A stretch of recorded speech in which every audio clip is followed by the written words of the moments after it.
Hey, and thanks for taking the time to watch this week's Oldtown short, Invited to Follow. I recently got an invitation to a bridal shower for the daughter of an old friend. It's been a while since I've been to a bridal shower, but I'm looking forward to celebrating the beautiful bride-to-be and gathering with a few friends. Now, I know that bridal showers today are often quite different than they were back in my day, so it is sure to be an adventure. As I looked at the invitation, I quickly noticed that it's somewhere that I've never been before, which only adds to the joy of the journey as I get to discover and visit new surroundings. Invitations often do that, don't they? They invite us to new places and introduce us to new things. Now, sometimes that can feel a little intimidating, depending on where the invitation calls us and what it calls us to do. But every invitation invites us to go somewhere or to do something. You don't often get an invitation to stay home in the comforts of your own surroundings, drinking tea and watching the news.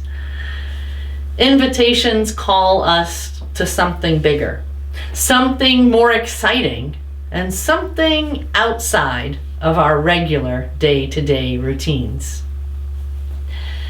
This week in Oldtown, we are celebrating Scout Sunday. Now in scouting, depending on the age of the scout and the type of scouting they take part in, scouts are invited to join a troop or a pack or a den. They're invited to try new things and to go on new adventures. They're invited to meet new friends, to learn and grow as they earn badges and expand their horizons. And they're invited to follow the paths of past scouts while also blazing new trails to experience something bigger, something more exciting, and something outside of their regular day-to-day routine. And all a scout needs to do is follow the invitation and give it a try. Now, there are several stories in the Bible about Jesus inviting people to follow him. And he invites everyone, fishermen and tax collectors, sinners and outcasts, Romans and Greeks, Jews and Gentiles, the rich, the poor, and everyone in between. Because the invitation to follow Jesus is not about where you are, but rather where you're going. It's not about where you've been and what you've done, but it's about who you're invited to become and what you're invited to do.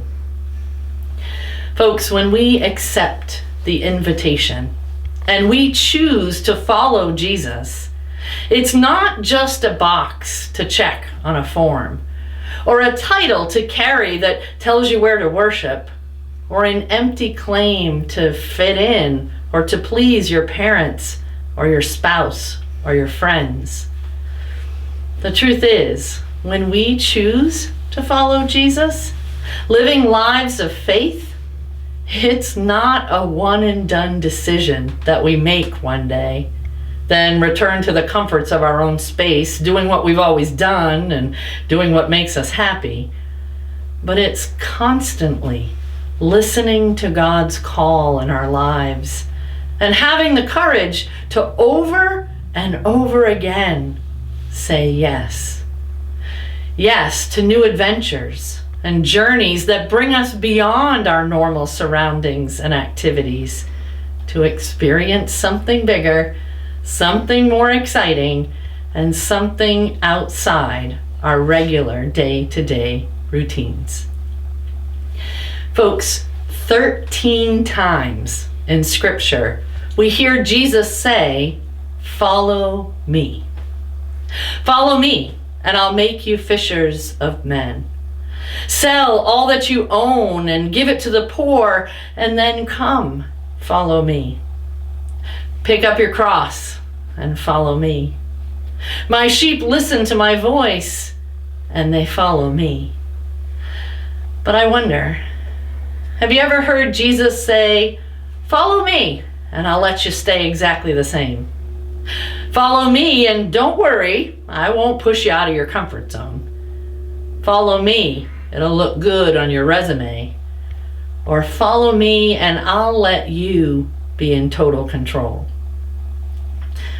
I don't believe those are things that Jesus has ever said. Now, in each of the 4 Gospels, Jesus invites disciples to follow him. But what I like the most about the call of the disciples in the Gospel of Luke is the relationship that's built between Jesus and Simon, who would later become Peter.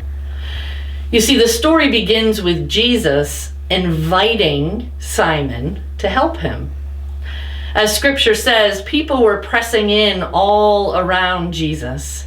He saw 2 boats on the shore that fishermen had left because they were busy washing their nets after a night of fishing. Jesus got into the boat that belonged to Simon, and he asked or invited Simon to push off a little from the land so that he could continue to teach the crowds that had gathered on the shore. Now, though Simon was tired and frustrated from an unsuccessful night of fishing, he took the invitation and did as Jesus asked. When Jesus had finished speaking to the crowd that had gathered, he gave Simon another invitation.